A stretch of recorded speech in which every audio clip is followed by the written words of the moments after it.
இந்த அழகான பூமியில ஒரு பரபரப்பான நகரம். ஊர் முழுக்க அன்பான மக்கள், நல்ல அறிவான பொறுப்பான குழந்தைகள், இயற்கையை ரசிக்க தெரிஞ்ச குழந்தைகள். வேற யாரும் இல்லைங்க, நீங்க தான். பரபரப்பான சென்னைக்கு நடுவுல இந்த சிங்காரமான பூங்கா எவ்வளவு முக்கியம். நிலத்தோட அழகு, இயற்கையான மணல். ஆனா உலகத்துல இளச்செடிகளை பார்க்கணும்.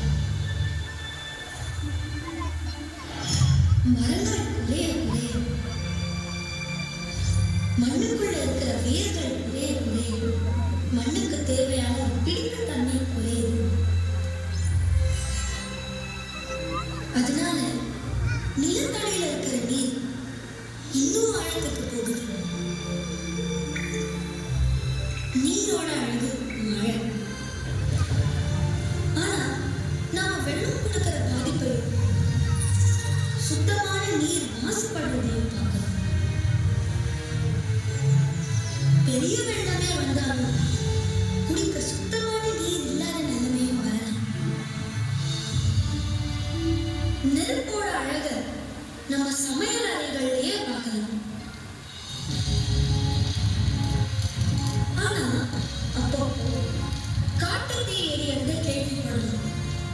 காற்றோட அழகு நம்ம சுவாசிக்கிற மூச்சுல உணரலாம். ஆனா அதுல நச்சு புகைகள் கலந்து மாசுபட்டு இருக்கு. மரங்களோட பசுமையும் குறைஞ்சா காற்றை சுத்தம் செய்கிற இயற்கையான சூழல் குறையுது. ஆகாயம், வானங்கள் எங்கேயோ வெளியே இருக்குதுன்னு நினைக்கிறோம். பூமிக்கு வெளியே இருந்து பார்த்தாதான் மற்ற கிரகங்கள் விண்மீன்கள் மாதிரி பூமியோ ஆகாயத்துல தான் இருக்குன்னு புரியுது. இதோ ஒவ்வொரு பொருளுக்கும் நடுவில் இருக்கிற இந்த இடைவெளி ஆகாயத்தோட பரிமாணம் தான். இதுல ஒரு தேவையில்லாத நெரிசலை பார்க்கணும். இதுல நமக்கு எவ்வளவு முக்கியம்னு நமக்கு இந்த அழகான பூங்கால இருக்கும் போது தெரியும். இயற்கையை பாதிக்கிற விதத்துல இருக்கிற செயற்கையான பல இன்னல்களை போக்குற வல்லமை நமக்கே இருக்கு. யார் விதை வச்சாலும் பயிர், எங்க மரம் இருந்தாலும் அங்க மண்ணு நல்லா இருக்கும். அங்க பறவைகள் கூற இசை கேட்கும். இது நம்ம உலகம், குழந்தைகளோட உலகம். குழந்தைகளோட மனசு மாதிரியே இது சுத்தமானதா, வளமானதா, பாதுகாப்பானதா, வருங்காலத்துக்கு நல்ல நம்பிக்கையானதா வச்சுக்கணும். அதாவது ஊரே பசுமையாகணுங்க. என்ன பண்ணலாம்? வீட்டுல இருந்தே ஆரம்பிப்போமே. நம்ம குடும்ப உறுப்பினரா 1-2 பூச்செடி வீட்டிலேயே இருந்தா எவ்வளவு நல்லா இருக்கும். ஒரு தொட்டி, நல்ல உரம் கலந்த மண், கொஞ்சம் சூரிய வெளிச்சம் கூடின காத்தோட்டம், அப்பப்போ தண்ணி. அதை சுத்தம் பண்ணி பாதுகாக்க தினமும் 5-10 நிமிஷம். வேற என்னங்க, நம்ம வீட்டு செடி அழகா வரப்போகுது.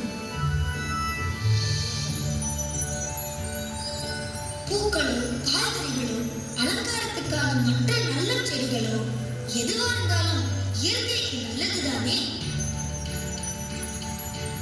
உங்களுக்கு அதை பற்றிய அனுபவம் ஏற்கனவே இருந்தாலும் உங்க நண்பர்களோட பகிர்ந்துக்கோங்க. மரம் வளர்க்க இடம் ஒதுக்க முடிஞ்சா இன்னுமே நல்லதுங்க. அதுல ஒரு காக்கா, குருவி, அணில் வந்து போகிறது பார்த்தா சமல. பக்கத்திலேயே ஒரே ஒரு மரம் இருந்தா காலையில போகிற சத்தம், மதியத்துல நிழல் கொடுக்கிற ஆறுதல், மாலையில வெயில் இறங்கும் போது தெரியற அழகான காட்சிகள். அந்த மரத்துல ஒரு மூச்சில் கட்டி ஆடினா அந்த இலைகள்ல மழை நீர் பட்டு தெரிக்கிறது பார்த்தா அந்த வாசம் வாழ்க்கை எவ்வளவு ரசிக்கும்படி ஆகுதுல்ல. வேற பொழுதே போக்க வேண்டாம்னு தோணும். நம்ம கிட்ட இருந்து எதையோ எதிர்பார்க்காத இயற்கை நமக்கு எவ்வளவு நன்மை கொடுக்குதுல்ல. அவ்வளவு ஏன், நாமே இயற்கை தானே. அப்போ நாமளும் இந்த இயற்கைக்கு எவ்வளவு நன்மையை திருப்பி கொடுக்கணும். நம்மளால கண்டிப்பா முடியும். இன்னைக்கே அதை தொடங்க முடியும். இன்னைக்கு தொடங்கினா இன்னும் 10 ஆண்டுகள்ல கோடிக்கணக்கான மரங்கள், பூச்செடிகள் தமிழ்நாட்டு முழுவதும் தமிழ்நாடே உலகத்துல ஒரு பெரிய பூங்கா மாநிலமா மாறும்.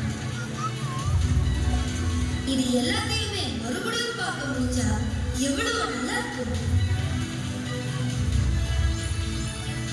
இயற்கைக்கு விரோதம் இல்லாத வாழ்க்கை நமக்கு நாமே கொடுக்கிற வரம்.